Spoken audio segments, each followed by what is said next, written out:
করে এলে? এখানে জল পড়েছিল, আমি বুঝতে পারিনি।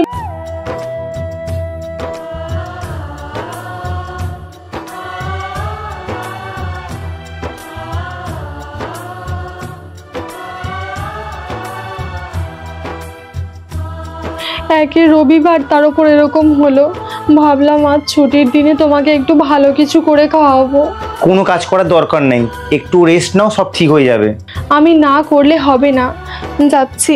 আচ্ছা দাঁড়াও, আজ না হয় বাড়ির সব কাজ আমি করব। এবার বুঝবে একটা সংসারে কত কাজ থাকে।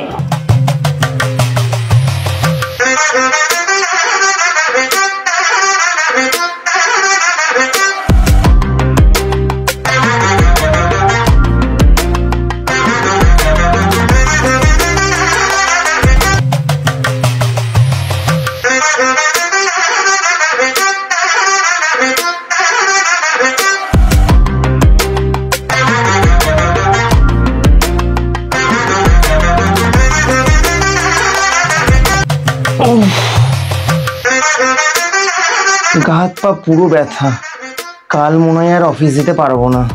খুব কষ্ট হচ্ছে গো। সকাল থেকে শুরু করেছি আর এখন বাজে বিকেল 5টা। অনেক কাজ ছিল তাই না?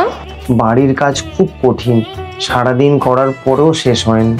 তাহলে ম্যাক্সিমাম দিন অফিস থেকে বাড়ি ফিরে ওসব বাতেলাবাজি গল্পগুলো দাও কেন, যে সারাদিন কি এমন করো? ওই তো 2-4টে কাজ করে বাকি সময়টা রেস্ট নাও। কাজের প্রেশার তো আমার অফিসে থাকে। আশা করছি এবার নিশ্চয়ই বুঝতে অসুবিধা হচ্ছে না যে আমি সারাদিন কি করি। সত্যি কথাটা আমার ওইভাবে একদমই বলা উচিত হয়নি। জিৎ, আমি কিন্তু জানি যে তুমি বাইরে কতটা পরিশ্রম করে তবে টাকা ইনকাম করো। তার মানে তো এটা নয় যে বাড়ির কাজ সহজ, এটাও কিন্তু খুবই টাফ। হ্যাঁ, এটা বলছি না যে আমি এই সংসারটাকে সামলাচ্ছি, প্রচুর পরিশ্রম করছি, তুমি দুবেলা আমার প্রশংসা করো, ভালো বলো, একদমই না।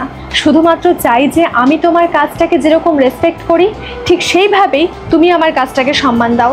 সত্যি আজ আমি বুঝতে পারছি এটা খুবই কঠিন, একমাত্র মেয়েরাই পারে সংসারটা সামলাতে। I am so sorry. It's okay, at least নিজের ভুলটা তো বুঝতে পেরেছো, দ্যাটস ইট।